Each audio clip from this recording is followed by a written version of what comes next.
See, it reminds me of a story, and I've got time to tell you a quick story before I carry on. It reminds me of a story of a little place where the enemy had just taken charge, and it just seemed to be so pervaded by demons and spiritual things and terrible things going on. And at the bottom of the hill, there was Pastor Gareth, looking up and saying, I'm going to fight. I'm going to get stuck in there. I'm going to do something. And as he did, little Chris Wall came along and said, Gareth, you can't go on your own. I'll go with you. I'll fight with you. So Gareth and Chris storm up the hill, and they go over the hill, and you hear lots of fighting and bashing and clanging and prayer and all sorts of things happening, and decimated things and all sorts of things happening. And from a distance, the enemy is watching the Prince of Darkness.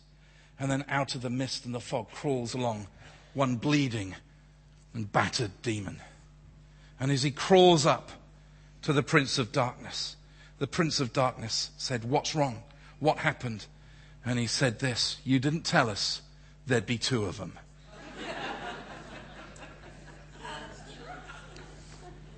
Isn't it great to be part of an army? That nobody gets left behind. We read in 1 Peter chapter 3 verse 15, but in your hearts, there's that word heart again, set apart Christ as Lord.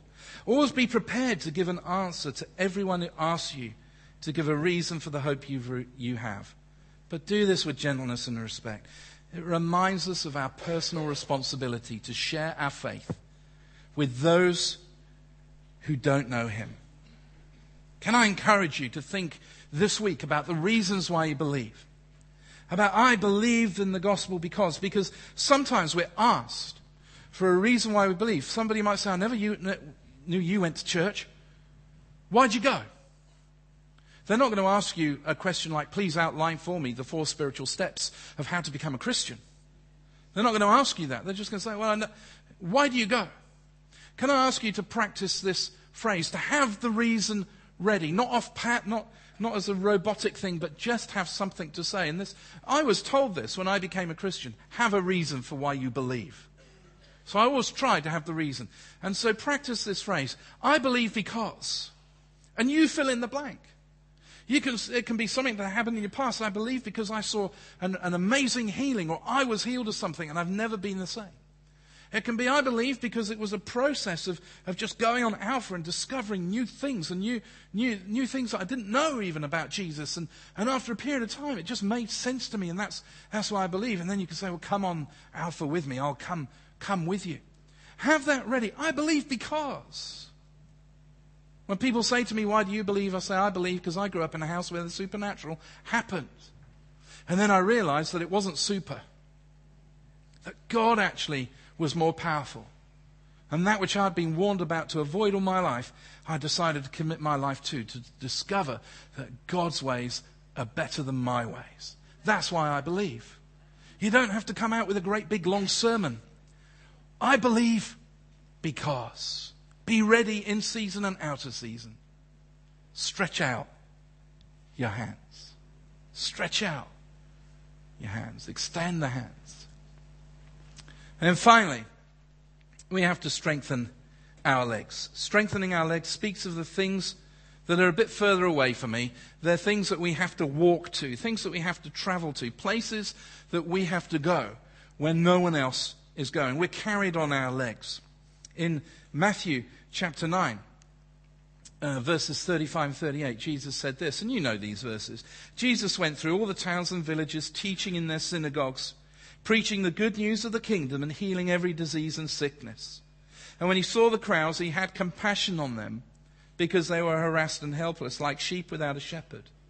And he said to his disciples, the harvest is plentiful, but the workers are few. Ask the Lord of the harvest, therefore, to send out workers into his harvest field. Note a few things here. Jesus had compassion. That uncomfortable word that keeps raising its ugly head during this message. He had compassion on people. People are described as being harassed and helpless. And this is more than just wanting to give humanitarian aid, which is good, but there's something beyond that. There's a need for salvation. So when we talk about those who are lost, they really are harassed and helpless. Some of the things they do, they just can't help themselves. I watched a program last night called Take Me Out. Did anyone watch Take Me Out? I watched Take Me Out. Some of you liked it. I flicked over to ITV Plus One because there was Take Me Out, the gossip. And we all know that gossip is a tasty morsel. So I thought I'd watch this program, and there was this one girl, she was just so keen on this boy. Just so keen on him. She was so insecure about it. All this behind-the-scenes stuff was going on, just illustrating how helpless the lost are. And she was so desperate to be liked by him that she was worried that another girl that had gone away on this date thing, they send 4 couples away, that this other girl, she challenged the other girl, do you like him?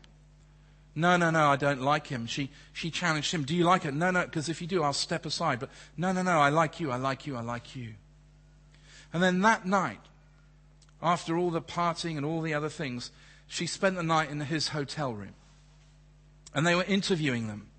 And during the interview, they don't show you what happened in the hotel room, but she said that, and he said something to the effect of, I was just trying to protect you. I was being a gentleman, I wasn't going to kiss and tell, as it were. And then came the question, are you going to see each other again? And he said no. How helpless and harassed was that young girl to feel that she had to give herself in that way to try and win a man who wasn't interested in her beyond one night.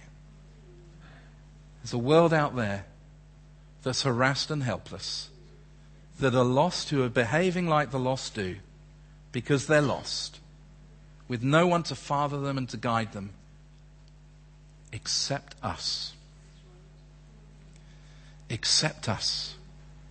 My friends, you and I are the answer to someone's desperate prayer. Does no one love me? Does no one care for me? Does no one hear my pain and see the cry of my heart? We have to walk to where they are. We have to go to where they are.